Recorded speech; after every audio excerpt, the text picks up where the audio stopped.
আলহামদুলিল্লাহ একটা নির্বাচন হয়েছে, ইঞ্জিনিয়ারিং কারচুপির মাধ্যমে একটা সরকার ক্ষমতায় আসছে। যখন আজকে আমরা বিমানের মধ্যে উঠি, বিমানে ওঠার আগে আমি এবং ডক্টর আবুল কালাম আজাদ বাশার ভাই, মৌলানা কামরুল ইসলাম সাইদ আনসারি ভাই, আলী হাসান উসামা ভাই, আমরা যখন বিমানে ওঠার জন্য গাড়ির মধ্যে বসা, তো গাড়ির মধ্যে বসা অবস্থায় আমি ইঞ্জিনিয়ারিং কারচুপির আলোচনা করতেছিলাম। এটা যে সত্য একটা প্রমাণ দিতেছিলাম। পিছন থেকে এক ভদ্রলোক আমাকে ইশারা দিতেছে, বলে কি এইগুলো এখানে বলা যাবে না। আমরা কেন বলা যাবে না, সমস্যা কি? আমরা কোনো সমস্যা নাই, এখানে আমরা যারা আছি আমরা প্রায় সবাই জেল খাটতে আইছি, আর কোন জায়গায় নিবে? নিলে জেলখানাই তো নিবে। আজকের ঘটনা বললাম। সম্মানিত ভাইরা, কিছু না কিছু মানুষ আবু সাইদ মুগ্ধের মতো ওই বুকটাকে টান টান করে ফেতে দিতে হবে, গুলি কর কর, গুলি করবি কর, কিন্তু বৈষম্য হতে দিব না।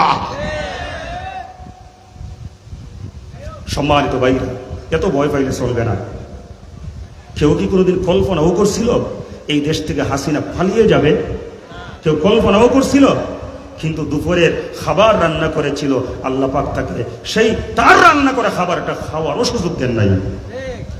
ঠিক না ভাই? ঠিক বলেন না, সত্য না মিথ্যা? তাইলে ক্ষমতা কার হাতে?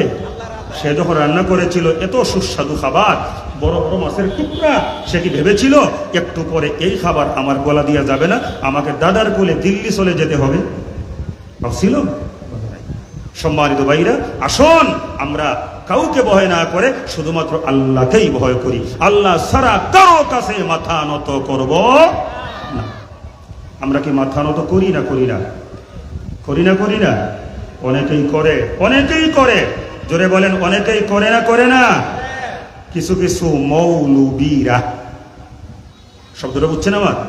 মৌলবী বাবা যমুনাতে যায় চেয়ারের মধ্যে বসে ছবি দেখ, মনে হয় জান্নাতে চলে গেছে যমুনায় যায়।